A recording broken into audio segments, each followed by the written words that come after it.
लोकतंत्र की अम्मा ने लोकतंत्र की बड़की माई का गला दबा दिया और बड़की माई भीतर से कूं कूं करती रह गई। जी हां, भारत के गोदी मीडिया के लपटझंडिस तो पहले से ही डंडा मार के भगा दिए गए थे, मगर अमेरिका के पत्रकारों के साथ जो बर्ताव हुआ और जिसका खुलासा हुआ है वो बड़ा चौंकाने वाला है। इतना कि इसे सुनकर अमेरिका में हाउडी मोदी के नाम पर डंका बजाने वाले भी शर्मसार हो जाएंगे। पूरे मामले पर विस्तार से बात करेंगे। इसके साथ ही अमेरिकी राष्ट्रपति ने विदेश में जाकर, भारत से लौटकर विदेश में जाकर जो बातें कही हैं और जिस तरीके से भारत के प्रधानमंत्री और यहाँ की सरकार पर सवालिया निशान खड़े किए हैं वो बड़ा चौंकाने वाला है। हालांकि चौंकाने वाला कुछ भी नहीं है। इसके साथ ही आजकल आप लोग एक देश एक चुनाव की चर्चा भी खूब सुन रहे होंगे, लेकिन क्या आप जानते हैं ये काम मोदी सरकार के लिए अभी कर पाना असंभव की तरह है। इसके साथ ही इसका कितना बड़ा दुष्परिणाम आप जनता को भुगतना पड़ सकता है, आपको भुगतना पड़ सकता है और किस तरीके से आज़ाद भारत की जनता की आज़ादी पर अंकुश लग सकता है और ऐसी क्या मजबूरी है कि फिलहाल मोदी सरकार ये काम नहीं कर सकती। इन सब के बारे में खुद पूर्व मुख्य चुनाव आयुक्त एसवाई कुरैशी ने खुलकर अपनी बात रखी है और आपको चेताया है। एसवाई कुरैशी मुख्य चुनाव आयुक्त रहे हैं, इसलिए उनकी बातों को बहुत ध्यान से सुनिएगा, हल्के में बिल्कुल मत लीजिएगा। इसके साथ ही ईवीएम मशीनों को लेकर भी उन्होंने जबरदस्त तथ्य सामने रखे हैं, क्योंकि ये मामला आपके और आपकी आने वाली पीढ़ियों के भविष्य से जुड़ा हुआ है। इसके साथ ही ईवीएम को लेकर भी उन्होंने कुछ महत्वपूर्ण तथ्य रखे हैं जो आपके लिए जानने बेहद जरूरी है। ऐसा अक्सर देखा जाता है कि जब किसी विभाग में बड़े स्तर के अधिकारी बहुत ईमानदार और मजबूत रीढ़ वाले होते हैं तो उसका असर नीचे तक पहुंचने लगता है और बदलाव की तस्वीर दिखने लगती है। कुछ ऐसा ही असर सुप्रीम कोर्ट के चीफ जस्टिस डीवाई चंद्रचूड़ का देखने को मिल रहा है। इसके साथ ही कुछ अन्य बेहद महत्वपूर्ण मुद्दों पर चर्चा होगी, मगर उन सबसे पहले आप सभी से अनुरोध है कि यदि आप पहली बार देख रहे हैं, फेसबुक पर हमारे पेज को फॉलो और लाइक कर लीजिए, यूट्यूब पर सब्सक्राइब करके घंटा बजा दीजिएगा। कुछ निजी कार्यों में व्यस्तता के कारण आजकल वीडियो कम मिल पा रही है, इसके लिए आप सभी से क्षमा चाहते हैं। दिल्ली में G20 समिट के दूसरे दिन भारत के प्रधानमंत्री अन्य देशों के नेताओं को राजघाट ले जाकर महात्मा गांधी को श्रद्धांजलि दिलवा रहे थे। पीएम मोदी ने सभी नेताओं को खादी का शाल उड़ाकर राजघाट के बारे में जानकारी दी, मगर सवाल यह है कि महात्मा गांधी को श्रद्धांजलि देते वक्त प्रधानमंत्री के दिल में उनकी पार्टी की सांसद प्रज्ञा सिंह ठाकुर समेत तमाम ऐसे नेताओं के बयान और महात्मा गांधी को देश का दुश्मन तथा गोडसे को हीरो बताने वाले लोगों के बारे में क्या विचार उठ रहे होंगे। मैंने अपने वीडियोज में कई बार कहा है कि मोहल्ले में अक्सर ऐसे लोग मिल जाते हैं जो भले ही अपने पड़ोसी को आंख भर के देख न पाते हों, मगर फिर भी पड़ोसी का बच्चा यदि किसी बड़े पद पर पहुंच जाए तो मोहल्ले से बाहर जाकर वही लोग भौकाल टाइट जरूर करते हैं कि मेरे पड़ोस का लड़का इतना बड़े पद पर पहुंच गया है। क्या आज की बीजेपी के तमाम नेताओं द्वारा महात्मा गांधी के नाम से भौकाल टाइट करना ठीक वैसा ही नहीं है? एक तरफ तो अपने समर्थकों और अपने बड़े बड़े नेताओं द्वारा गांधी को गालियां दिलवाई जाती हैं और दूसरी तरफ विदेशों में जाकर या विदेशी मेहमानों के सामने गांधी की प्रतिमा के सामने झुक झुक कर फूल चढ़ाया जाता है। क्या यह अंतर्राष्ट्रीय मजबूरी नहीं है? देश में गोडसे का जय जयकार लगवाना है और दुनिया भर में गांधी के नाम से अपना भौकाल टाइट करना है। बहरहाल कहा जाता है कि यदि किसी विभाग का मुखिया बहुत जिम्मेदार हो, ईमानदारी से अपना काम करे तो उसकी छवि का असर हर जगह दिखने लगता है। आपको याद होगा कुछ महीनों पहले सुप्रीम कोर्ट के चीफ जस्टिस डीवाई चंद्रचूड़ ने मोदी सरकार द्वारा सील बंद लिफाफे में दी गई जानकारियों को लेने से इनकार कर दिया था और कहा था कि सील बंद लिफाफे से काम नहीं चलेगा,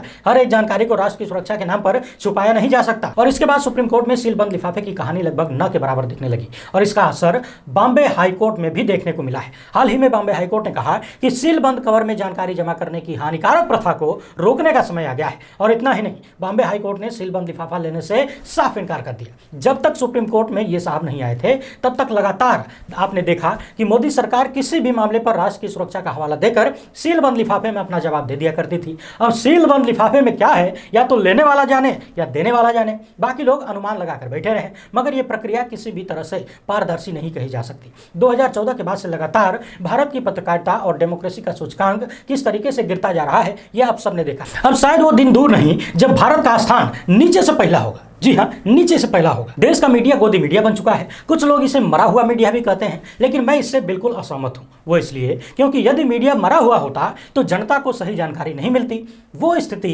कम से कम आज की स्थिति से बेहतर होती। लेकिन ये सड़ा हुआ मीडिया है, ये असली खबरों को छुपाता है तथा जनता के सामने झूठ परोसता है, ध्यान भटकाने वाले मुद्दे खुद ही तैयार करता है और जब भी सरकार किसी मामले में घिरती हुई नजर आती है तो सवाल पूछने की बजाय सरकार के तथा बीजेपी के लोगों से भी आगे नकल कर यही गोदी मीडिया उनके बचाव में उतर जाता है। यानी कि यदि ये गोदी मीडिया ना होता तो कम से कम देश की जनता झूठ से बची रहती, मगर गोदी मीडिया ने दोहरा पाप किया है और लगातार कर रहा है। पहला तो ये कि वो सच को छुपा रहा है और दूसरा ये कि वो झूठ फैला रहा है, नफरत फैला रहा है, देश की जनता को हिंसक बना रहा है, नौजवानों को आतंकवादी बना रहा है और नौजवानों को तो छोड़िए, महिलाओं और बुजुर्गों को भी इसने मानव बम के रूप में तैयार कर दिया है और ये बातें लगातार प्रमाणित हो रही हैं। वरना स्कूल में पढ़ाने वाली मैडम मुस्लिम बच्चे को अन्य बच्चों से पिटवाती नहीं, न कर्नाटक में एक महिला टीचर मुस्लिम बच्चों को पाकिस्तान जाने के लिए कहती, न चलती ट्रेन में कोई चेतन सिंह खोज खोज कर दाढ़ी वाले मुसलमानों को गोली मारता और ना ही नासिर जुनैद को जिंदा जला दिया जाता। इन सब के लिए देश का मीडिया, गोदी मीडिया काफी हद तक जिम्मेदार है। ऐसे में भारत के मीडिया से तो दूर दूर तक कोई उम्मीद नहीं की जा सकती कि वो G20 से लेकर किसी भी मामले में देश के प्रधानमंत्री या फिर सरकार से कोई सवाल करेगा। और पिछले दिनों एक वीडियो भी आया था जिसमें खुद प्रधानमंत्री मीडिया वालों को कमरे से बाहर जाने की हिदायत देते हुए नजर आए थे। हालांकि शब्दों का चयन हिदायत वाला नहीं था, लेकिन आप सब जानते हैं कि असली बात क्या है। बहरहाल देश के मीडिया का क्या होना है, वो क्या कर सकता है, इसमें कोई संदेह नहीं है। लेकिन खबर आई है कि G20 सम्मेलन में अमेरिका का जो मीडिया साथ में आया था उसका कहना है कि मोदी और बाइडेन जब आपस में बातचीत कर रहे थे तो अमेरिकी मीडिया के लोगों को एक वैन में कैद कर दिया गया था, यानी कि उन्हें वैन में बंद कर दिया गया कि इसी में पड़े रहो। यानी कि लोकतंत्र की अम्मा यानी भारत ने, जो कि दुनिया का सबसे बड़ा लोकतंत्र कहा जाता है, उसने लोकतंत्र की बड़की अम्मा यानी कि दुनिया के सबसे पुराने लोकतंत्र कहे जाने वाले अमेरिका की मीडिया का गला दबाते हुए वैन में बंद कर दिया और अमेरिकी मीडिया उसी में कूं कूं करता रह गया। रॉयटर्स की एक रिपोर्ट के अनुसार 8 सितंबर को नई दिल्ली पहुंचने के तुरंत बाद बाइडेन ने मोदी के साथ एक बंद कमरे में बैठक की। इस दौरान जब प्रधानमंत्री के आवास पर यह मुलाकात हुई तब अमेरिकी प्रेस को दोनों नेताओं की नजरों से दूर एक वैन में बंद कर दिया गया था और यह उन पत्रकारों तथा फोटोग्राफर्स के लिए एक असामान्य स्थिति थी, क्योंकि वो लोग अपने देश या दुनिया भर में जब कभी भी अमेरिकी राष्ट्रपति के साथ जाते हैं तो उनकी सार्वजनिक उपस्थिति को देखते भी हैं और उसे रिकॉर्ड भी करते हैं। अमेरिका की विदेश नीति की रिपोर्टर उमेर का कहना है कि व्हाइट हाउस के आधिकारिक कार्यक्रम में यह नहीं बताया गया था कि शुरुआत में मोदी और बाइडेन की मुलाकात होगी और उस समय पत्रकारों को अनुमति नहीं दी जाएगी। सवाल यहां तक उठे कि यदि पत्रकारों को जाने की अनुमति नहीं दी जा रही है भारत की तरफ से, तो फिर बाइडेन मोदी से मिल क्यों रहे हैं। इस पर बताया गया कि इस मुलाकात के लिए नया प्रोटोकॉल बनाया गया है और चूंकि यह बैठक प्रधानमंत्री के आवास पर हो रही है तो यह सामान्य नहीं है। बाकी यदि आप इस पर विस्तार से जानकारी चाहते हैं तो दवायर की वेबसाइट पर जाकर अच्छे से पढ़ लीजिए, पूरा मामला समझ में आ जाएगा। हमने यहाँ पर कई स्क्रीनशॉट भी लगा दिए हैं, आप यहाँ भी वीडियो को रोककर पढ़ सकते हैं। मगर सवाल फिर से वही है कि पत्रकारों और मीडिया के सवालों से इतना डर क्यों। भोजपुरी में एक कहावत है कि कर ना तो डर का है, यानी कि यदि मैंने कुछ गलत नहीं किया है तो फिर डरना क्या है। सवाल वही है कि भारत के प्रधानमंत्री को सवालों से डर क्यों लगता है। क्या उन्होंने मान लिया है कि उनके पास पत्रकारों के सवालों का जवाब नहीं है, क्योंकि उन्हें जवाब देना नहीं आता। ये मानने वाली बात नहीं है। आज के दौर में भारत के नेताओं की लिस्ट में सर्वश्रेष्ठ वक्ताओं की बात करें तो प्रधानमंत्री मोदी के सामने शायद ही कोई टिक सकता है। अब यह मत पूछिएगा कि टेलीप्रॉम्प्टर के साथ या टेलीप्रॉम्प्टर के बिना। यह अलग बात है कि यदि जवाब ना हो तो फिर बोला क्या जाए, लेकिन इतना तो मानना पड़ेगा कि भारत ने एक बार फिर से पूरी दुनिया को दिखा दिया कि मोदी सरकार लोकतंत्र, मीडिया और सवालों तथा जवाबदेहियों को लेकर क्या सोचती है। निश्चित ही G20 के दौरान मीडिया का गला दबाने की वजह से एक बार फिर से पूरी दुनिया में भारत का नाम ऊंचा हुआ होगा और लोकतंत्र की अम्मा थोड़ी सी और मोटा गई होगी। यहाँ एक बात और ध्यान देने वाली है, अमेरिकी राष्ट्रपति बाइडेन भारत से निकलकर तुरंत वियतनाम पहुंचे और वहां पहुंचते ही ऐसा लग रहा था कि वो अपने मन की भड़ास निकालते हुए कह रहे हैं कि भारत में प्रेस कॉन्फ्रेंस करने का मौका नहीं मिला, पत्रकारों के सवालों का जवाब देने का, बातचीत करने का मौका नहीं मिला, इसके लिए वो नाराज हैं।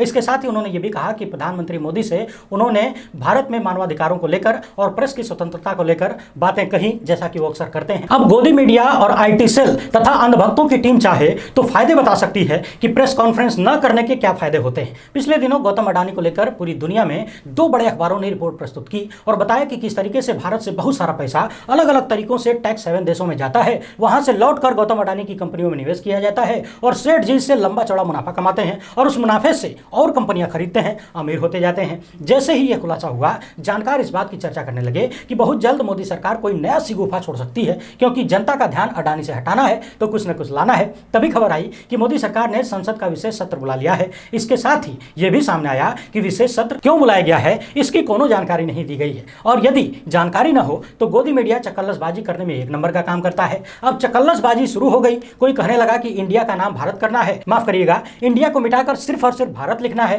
क्योंकि दोनों नाम पहले से संविधान में शामिल है। आप इस भ्रम में बिल्कुल मत रहिएगा कि भारतीय जनता पार्टी की सरकार भारत ला रही है, ये पहले से संविधान में है। कोई कहने लगा कि 1 नेशन 1 इलेक्शन किया जाएगा, यानी पूरे देश में एक साथ चुनाव करवाया जाएगा। इसी तरीके से और भी चर्चाएं चल पड़ी। बहुत सारे लोग ये भी कहने लगे कि सरकार ने विशेष सत्र का एजेंडा इसलिए नहीं बताया क्योंकि बता ही नहीं पाई, क्योंकि उन्हें खुद ही मालूम नहीं था कि एजेंडा क्या है। वो तो खाली ध्यान भटकाना था, इसीलिए कुछ न कुछ लाना था और सरकार भी अभी इस पर विचार ही कर रही है कि विशेष सत्र बुला तो लिया, उसमें करना क्या है, एजेंडा क्या होगा। बहरहाल इसके बारे में हमारे पास कोई सबूत नहीं है। बाद में इसे लेकर खुद सोनिया गांधी ने भी प्रधानमंत्री को पत्र लिखकर सवाल उठाए और पूछा कि एजेंडा क्या है, अपना मुद्दा भी बताया। मगर इन सब में सबसे महत्वपूर्ण मुद्दा था वन नेशन वन इलेक्शन का। मोदी सरकार की एक महत्वपूर्ण नीति रही है कि अलग अलग मुद्दों को जनता के बीच छोड़कर टेस्टिंग की जाती है कि लोग क्या सोच रहे हैं, किस तरीके की प्रतिक्रियाएं सामने आ रही है। कभी यूसीसी, कभी एनआरसी, कभी वन नेशन वन इलेक्शन। कई सालों से मोदी सरकार समय समय पर इन तरह की चीजें छोड़ती रही है। सवाल यह भी उठा कि क्या आने वाले कुछ महीनों में जिन 5 राज्यों में विधानसभा के चुनाव होने वाले हैं उन्हें कुछ महीने टालकर लोकसभा के चुनाव के साथ करवाया जाएगा या फिर लोकसभा का चुनाव पहले ही करवा लिया जाएगा। इस तरह की तमाम चर्चाएं चल रही है। एक राष्ट्र एक चुनाव को लेकर पूर्व मुख्य चुनाव आयुक्त ने कुछ महत्वपूर्ण बातें कही हैं। भाषा को आसान करते हुए हम आपको समझाने की कोशिश करते हैं, ध्यान से सुनते जाइए और जो लोग इसके फायदे गिनवा रहे हैं उन्हें सारी असलियत बताइए। पूर्व मुख्य चुनाव आयुक्त एसवाई कुरैशी का कहना है कि एक राष्ट्र एक चुनाव से लोकतंत्र की जवाबदेही कम हो जाएगी। पिछले दिनों केंद्र सरकार ने वन नेशन वन इलेक्शन को लेकर एक समिति का गठन भी कर दिया, लेकिन पूर्व चुनाव आयुक्त का कहना है कि एक देश एक चुनाव प्रशासनिक सुविधा के नजरिए से ठीक लग सकता है, लेकिन लोकतंत्र के हिसाब से यह बहुत ठीक नहीं है। इसके दुष्परिणाम भी हैं, क्योंकि एक चुनाव से लाभ की तुलना में समस्याएं ज्यादा हैं। इनका कहना है कि लोकतंत्र और संविधान के दृष्टिकोण से यह व्यवस्था बहुत ठीक नहीं है, क्योंकि एक बार चुनाव कराने से स्थानीय मुद्दे यानी कि क्षेत्रीय मुद्दे और राष्ट्रीय मुद्दे एक साथ मिल जाएंगे, उनका मिश्रण हो जाएगा। जब पंचायत चुनाव होता है तो आपकी चिंता का विषय यानी वोटर के मन में स्थानीय मुद्दे होते हैं, जैसे कि जल निकासी का मुद्दा, साफ सफाई का मुद्दा, गांव के शहरों की सड़कों का मुद्दा, आंगनबाड़ी का मुद्दा। उस वक्त जनता रूस और यूक्रेन के युद्ध के बारे में, भारत चीन और भारत पाकिस्तान जैसे संबंधों के बारे में नहीं सोचती है। वो अपने व्यक्तिगत और स्थानीय मुद्दों पर वोट देना चाहती है। वो सरकार से इन मुद्दों पर अपना काम करवाना चाहती है। मगर जब सारे चुनाव एक साथ होंगे तो जनता भ्रमित हो जाएगी और उसके लिए कौन सा मुद्दा अधिक महत्वपूर्ण है यह समझना मुश्किल हो जाएगा और स्थानीय मुद्दा अंतर्राष्ट्रीय मुद्दों के साथ मिश्रित कर दिया जाएगा। वैसे भी आप लोग लगातार देख रहे हैं कि जनता से जुड़े हुए मुद्दे जैसे शिक्षा, बेरोजगारी, महंगाई, स्वास्थ्य, भ्रष्टाचार, महिला सुरक्षा जैसे अनेक मुद्दे भारत, पाकिस्तान और विदेश में डंका बज रहा है के नाम पर भुलवा दिया जा रहा है।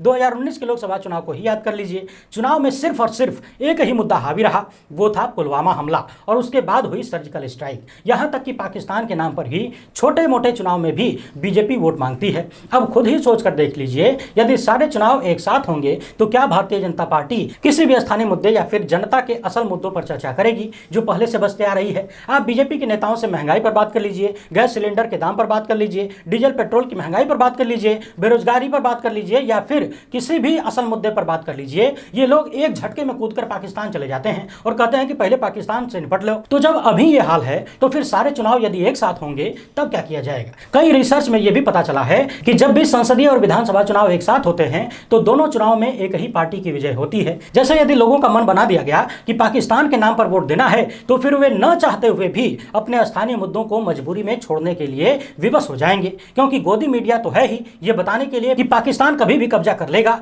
तो हर व्यक्ति पहले उधर ध्यान देगा। इसी के साथ पूर्व चुनाव आयुक्त ने यह भी कहा कि यदि चुनाव कुछ महीने के अंतराल पर भी होते हैं तो परिणाम अलग हो जाता है। जैसे कि 2019 का दिल्ली चुनाव देख लीजिए, जहां पर एक पार्टी विधानसभा में जीत हासिल करती है, आम आदमी पार्टी, और दूसरी तरफ कुछ महीने बाद ही जब लोकसभा का चुनाव होता है तो भारतीय जनता पार्टी जीत जाती है, क्योंकि जब मुद्दे अलग अलग होते हैं तो लोग अपने हिसाब से उनका चुनाव करते हैं। इसके अलावा भारत कानूनी रूप से एक संघीय देश है, यानी कि राज्यों का संघ है। हर एक क्षेत्र की अपनी अलग अलग मुद्दे हैं, अलग अलग समस्याएं हैं, इसीलिए कई लोग इसे संघवाद पर हमला भी कह रहे हैं। अच्छा, उदाहरण के रूप में आप 370 को ही ले लीजिए। देश के अलग अलग राज्यों के चुनाव में भी या फिर छोटे मोटे चुनाव में भी भारतीय जनता पार्टी ने 370 के नाम पर वोट मांगा, मगर सोचने वाली बात यह है कि देश के अन्य क्षेत्र के लोगों को 370 के हटने या रहने से क्या मिल गया या मिल जाएगा। और इससे भी बड़ी बात यह है कि क्या 370 के मुद्दे को उठाकर देश के अलग अलग हिस्सों में आम जनमानस की जो समस्याएं हैं उनको दबाया जा सकता है, छिपाया जा सकता है। आगे उन्होंने ये भी बताया कि 2018 में भारत के विधि आयोग ने सुझाव दिया था कि निर्वाचित सरकार के लिए 5 साल का एक निश्चित कार्यकाल होगा, यानी कि यदि कोई सरकार एक बार चुन ली गई तो उसका 5 साल चलना तय है। सरकार के खिलाफ कोई भी अविश्वास प्रस्ताव तभी सफल हो सकता है जब विपक्षी दल सरकार बनाने के लिए वैकल्पिक प्रस्ताव लेकर जाएंगे। यानी कि जैसा कि आपने हाल ही में देखा था, मणिपुर के मसले पर जब प्रधानमंत्री एकदम सन्नाटा मार गए थे, कुछ बोल ही नहीं रहे थे, तब विपक्षी पार्टियों ने अविश्वास प्रस्ताव लाकर प्रधानमंत्री को मजबूर किया सदन में आकर बोलने के लिए। हालांकि उन्होंने असल मुद्दे पर जवाब कम दिया या नहीं के बराबर दिया, लेकिन साल 2018 में भारत के विधि आयोग ने जो सुझाव दिया है उसके अनुसार उन प्रस्तावों को यदि मान लिया जाता है तो फिर विपक्षी दल अविश्वास प्रस्ताव तभी ला पाएंगे जब वो सरकार सरकार बनाने की स्थिति में होंगे, अन्यथा सरकार यूं ही मदमस्त चलती रही। पूर्व मुख्य चुनाव आयुक्त ने यह भी कहा कि यह प्रस्ताव लोकतांत्रिक जवाबदेही को गंभीर रूप से प्रभावित करता है, क्योंकि यदि कोई सरकार भ्रष्टाचार कर रही है, यानी भ्रष्ट है, या फिर देश के अहित के लिए काम कर रही है, देश के खिलाफ काम कर रही है, और लोग चाहते हैं कि उस सरकार को हटा दिया जाए, तो भी वो 5 साल से पहले हटाई नहीं जा सकेगी। उन्होंने ये भी कहा कि मान लीजिए एक सरकार 6 महीने में बहुमत खो देती है, तो क्या अगले 4.5 साल के लिए आप राष्ट्रपति शासन चाहते हैं? इसके साथ ही उन्होंने कुछ नेताओं की बातें भी याद दिलाई और कहा कि जब चुनाव आता है तब गरीब के पेट में पुलाव आता है। किसी सांसद ने यह भी कहा था कि लोग बार बार चुनाव पसंद करते हैं क्योंकि यही एकमात्र समय होता है जब उन्हें महत्व मिलता है, जब जनता को नागरिक होने का एहसास होता है, जब उन्हें मालूम होता है कि संविधान ने उन्हें भी कुछ दिया है और जब वो उसका प्रैक्टिकल कर पाते हैं। अधिकांश गरीबों के पास चुनाव के अलावा कोई शक्ति नहीं होती, इसीलिए जब चुनाव एक साथ नहीं होते तो नेताओं को लोगों के बीच बार बार जाने की संभावना अधिक होती है, क्योंकि संसद, विधानसभा और स्थानीय निकाय चुनाव के लिए प्रचार के अलग अलग दौर होंगे। आगे उन्होंने कहा कि हमने कई बार लोगों को यह शिकायत करते देखा कि उनका विधायक या सांसद निर्वाचित होने के बाद गायब हो जाता है और अगले 5 साल तक लोगों के पास वापस आता ही नहीं है। मतदाताओं को यह पसंद होता है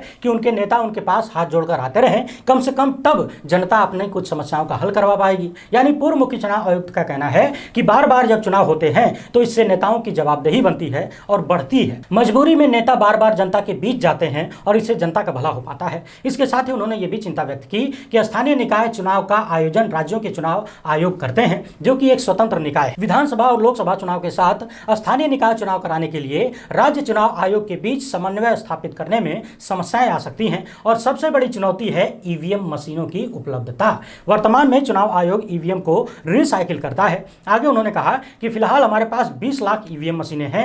एक साथ चुनाव यदि कराना हो तो हमें 40 लाख मशीनें और चाहिए और इतनी सारी ईवीएम मशीनें बनाने में लगभग 4 साल का समय लग सकता है और बहुत प्रयास किया गया तो कम से कम 2 से 3 साल का समय लग जाएगा।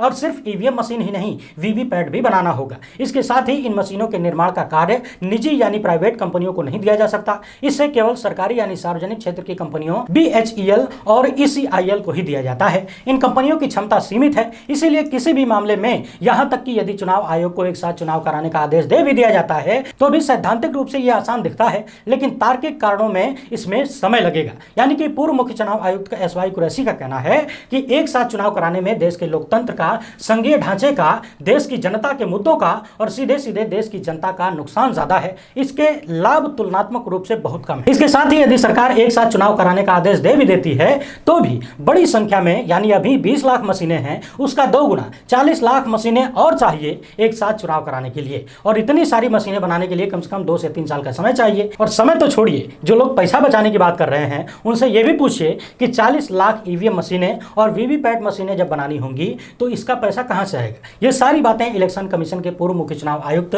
द्वारा कही गई हैं। हमने पहले भी अपने वीडियोज में कहा था कि एक चुनाव देश की जनता के लिए नुकसानदायक ही साबित होगा और जो लोग इसमें पैसे की बचत देख रहे हैं या दिखा रहे हैं वो सिर्फ यही बताना चाहते हैं कि कुछ पैसे बचाने के लिए देश के लोकतंत्र को समाप्त होने दिया जाए। जब समय समय पर चुनाव होने के बावजूद सरकार पूरी तरह से जवाबदेही से भाग रही है, जबकि उन्हें मालूम है कि अगले कुछ ही महीने या कुछ ही साल में चुनाव में उतरना है, जनता के बीच जाना है, इसके बाद भी जनता के मुद्दों से दूर भागने का काम किया जा रहा है। अभी तो हर साल कहीं ना कहीं चुनाव होता है, तो चुनाव से पहले कभी सिलेंडर सस्ता कर दिया जाता है, कभी डीजल पेट्रोल के दाम कम कर दिए जाते हैं। सोच कर देखिए, जब चुनाव 5 साल में एक बार होगा तो क्या होगा। तब तो सरकार सच में अंधभक्तों की बात मान लेगी कि डीजल पेट्रोल 1000 रुपया प्रति लीटर कर दिया जाए देश हित में, क्योंकि अब 5 साल बाद चुनाव में जाना है तो अभी दबा कर लूट लिया जाए और चुनाव से 2-3 महीना पहले दाम कम कर दिया जाएगा। ये बातें बड़ी आसान हैं, जो समझना चाहे उनके लिए, और जिन्होंने आंखों पर काली पट्टी बांध ली है और मान लिया है कि जो तुमको हो पसंद वही बात करेंगे, कीचड़ को दाल भात कहो तो भात कहेंगे, उनका कोई इलाज नहीं है।